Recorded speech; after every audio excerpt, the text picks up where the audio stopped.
All.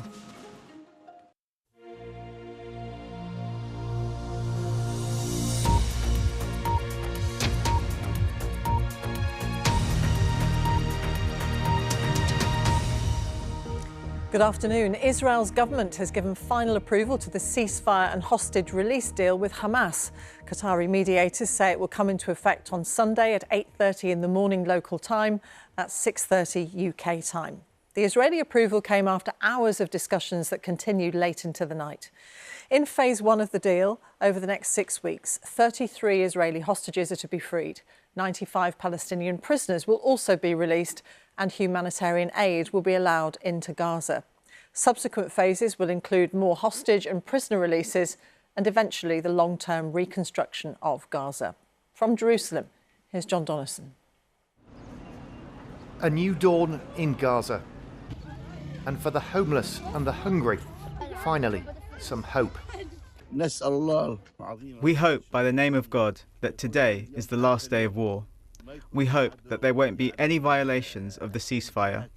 The people are tired. We are tired from displacement, from illnesses, from starving, from fatigue. We call upon God that this is the last day. But just hours before the ceasefire, Palestinians are still being killed in Israeli strikes. With some sort of peace in sight, some won't be there to see it. Just a few miles up the road, but a world away, the beach in Tel Aviv. Among the joggers, it's also a moment of hope. I don't think it's a good deal, but I think we need to bring what we can. And I hope everyone will come home alive soon. I suppose that this excellent deal. We must give here all the hostages. Yeah, it's very good. But not everyone is happy. Two hardline right-wing ministers in Israel's government have demanded the war must restart in 6 weeks' time when the first phase of the deal is over. They say Israel has failed to wipe Hamas out and are unhappy at hundreds of Palestinian prisoners being freed in exchange for the hostages. But in the occupied West Bank, for the families of those prisoners, like Nasser Atayat, whose son Osama is due to be freed, there's also hope. On Sunday there will be a special occasion as it marks Osama's birthday, as he was born on the 19th of January 2006. He will turn 19 and begin his 20th year of life. It will be a celebration of both the new year of his life and, God willing, his release. But with Gaza in ruins, Hamas still in charge and no real plan for what happens next, this ceasefire, while welcome, will be fragile. It does not mean an end to the conflict. It does not mean a long-lasting peace. John Donnison reporting, and John joins us now from Jerusalem. So, John, all eyes on tomorrow then? Yep, it's been an absolutely torturous process getting here, but this deal is now going ahead, and at 6:30 tomorrow morning UK time, we will see this ceasefire go into effect, and soon after that we should see the first 3 Israeli hostages held by Hamas handed over to the Red Cross in exchange for Palestinian prisoners, and then Israeli forces will begin pulling back from built-up areas in Gaza City. But I cannot stress strongly enough, really, that there's still a long way to go in terms of the broad aims of this ceasefire plan. In 16 days, the negotiations will start for phase 2 of the deal. That's going to be much more complicated because we're talking about an actual end to the war that's meant to happen in phase 2 and the release of the remaining hostages. And as we heard in my report, 2 Israeli ministers saying, look, if the war doesn't resume, we're going to bring down the government. John, for the moment, thank you very much. John Donnison in Jerusalem. Ukraine says 3 people have been killed in a Russian missile attack on the centre of Kyiv. President Zelensky says residential buildings, shops and cafes were hit, but Moscow claims the target was a missile factory. Meanwhile, in Zaporizhia, officials say 10 people were injured in a strike by the Russians. From Kyiv, our Eastern Europe correspondent Sarah Rainsford sent this report. The attack came without any warning.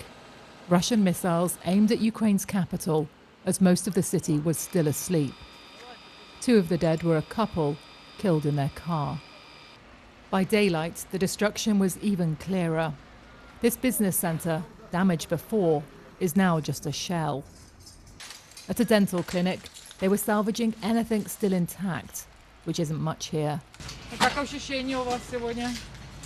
When I ask how she is, this woman shrugs and tells me it's the 3rd year of war. Well, that's the giant crater right in the middle of the main road here in the centre of Kiev. We don't know what the Russians were targeting, but we can see what damage they did. This was caused by a ballistic missile, a Russian Iskander missile, which hit right in the middle of the street. Forensics teams are now collecting chunks of it as evidence. It's a ballistic missile. It flies so fast there is not always time for the sirens. The missiles have already hit. They hit too in the southeast of Ukraine, including St. Andrew's Cathedral in Zaporizhia.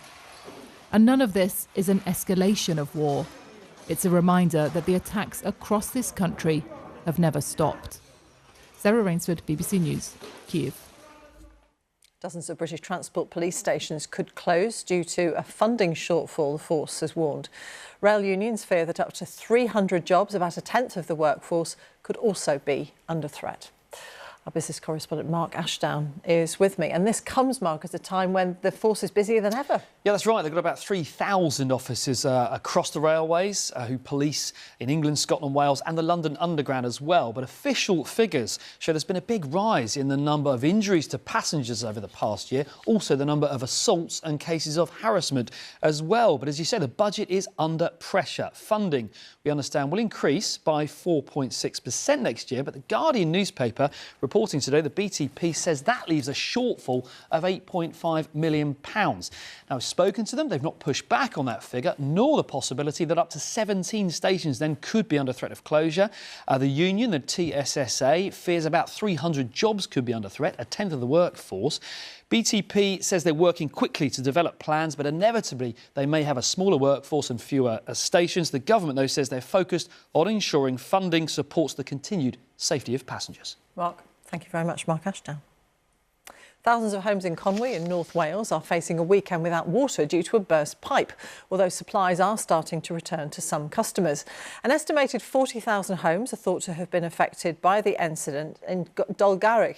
In the last few minutes, Welsh Water says supply has been restored to around 40% of customers. Graham Satchell reports.